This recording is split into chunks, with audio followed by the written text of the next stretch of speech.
sits there proudly in the Guinness Book of Records. The fastest hat-trick, 2 minutes 13 seconds. Irishman Jimmy O'Connor. Garvin, still Garvin, Hamill is there now. And here's O'Connor, he does, it's 2-1. O'Connor scores for Shelbourne, 9 minutes gone in the second half. And now it's 2-1. Bohemians still in the lead, but that's one back for Shelbourne. Jimmy O'Connor's record might have been forgotten had it not been for a staunch supporter, former chairman of the Shelbourne Supporters Club, Paul Byrne. In the middle of 1997, I actually received a tape from a friend of mine about the hat-trick in 2 minutes 13 seconds. And shortly after that, I was trying to convince a few friends of mine that this world record had taken place in Dalymount back in November 1967. And I must admit I failed dismally. However, I raised it at a Supporters Club committee meeting with the view to actually getting it ratified as a world record.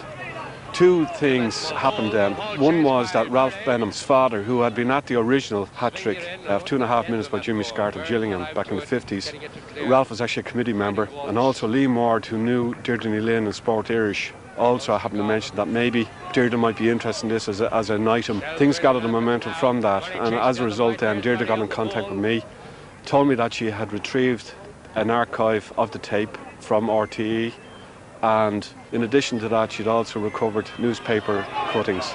Gannon, Conroy, and it's O'Connor again in there, and it's goal number 2. There's the equaliser. O'Connor has made it 2-2 with 10.25 minutes gone in the second half. Before the tape was recovered, Jimmy had to rely on newspaper accounts and eyewitnesses. This led to a lot of good-natured ribbing, as his son Barry recalls. You know, he had all the paper clips and he got a watch from the Shelbourne Supporters Club at the time to commemorate it, and we always told him that we just thought it was fake, and we just thought that it was put in the paper and he got it put in. You know, just to get it up for him, we used to say, no, it's not true, until, as you say, we got the tape, and that was it then. We couldn't say anything, he had it down on tape and he had the proof. Here's Garvin. A good cross again, O'Connor's in again! It's a hat-trick! It's 3 for O'Connor! The evidence that the Guinness Book of Records needed was the TV footage of the hat-trick, which we had. They also needed newspaper clippings of the matches, which we had, both from the Old Irish Press, the Irish Independent, the Irish Times.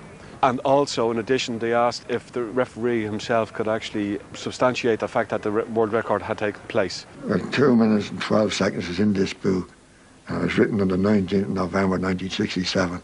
I think it's disgraceful that we have to wait 30 years for it, because the people who should have known and who were into this line of thoughts should have made sure that there was more recognition given of the particular incident. It was a quick fire hat-trick. In 1997, given that it was the 30th anniversary of this, as far as we were concerned, world record, we decided we'd make a presentation to Jimmy. So as a result, we invited Jimmy and all his family along to a night in Tolka Park. And then the following week, we also made a presentation to Jimmy by way of unveiling a plaque to commemorate this fantastic event.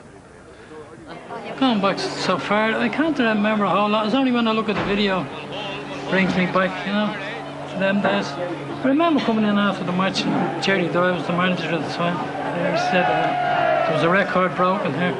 He said it was 2 minutes something, I wouldn't believe him. We were on for years to get it organised, because we did know that RTE had a copy there. It was on television at the time, but he just didn't want to push it really. He didn't want anybody to push it, and it took Paul and, as I say, the Shelbourne Supporters Club to make an issue of it, and thankfully they made all the phone calls to the Guinness people, and as you say, now it's in the Guinness Book of Records, and that's great. Well, they always sort of knew that it should have been in the Book of Records, but it never was, you know. That's why I'm delighted now.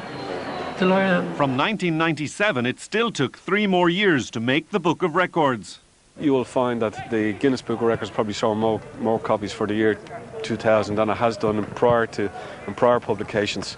The fact that Jimmy was actually included in that was a fantastic achievement, because he wasn't included in the 1998 or 99 edition, but at least we have a record of it now, the fact that this is ratified as a world record. Quietly to himself, he was really over the moon about it. I think it's, you know, it's something that he'll always have now, and he is a quiet man, as you say, but you can be sure that down the pub after a few pints when it comes up by somebody else, he has a nice smile. A good cross again. Go Connors